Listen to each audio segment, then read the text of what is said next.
Alright, you guys, today we're making homemade tortillas.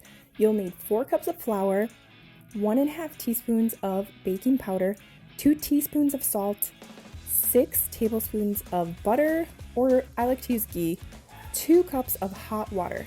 You want to combine your dry ingredients first and then mix in the wet ingredients. Work the dough for about 5 minutes, then cover and let sit for about 20 minutes. And then you're ready to start making your little tortillas. I roll them into balls and put them on parchment paper until I'm ready to grab each one and roll it out.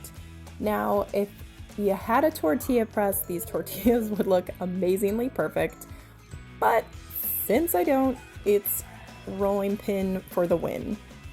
They're nice and flexible and hold anything.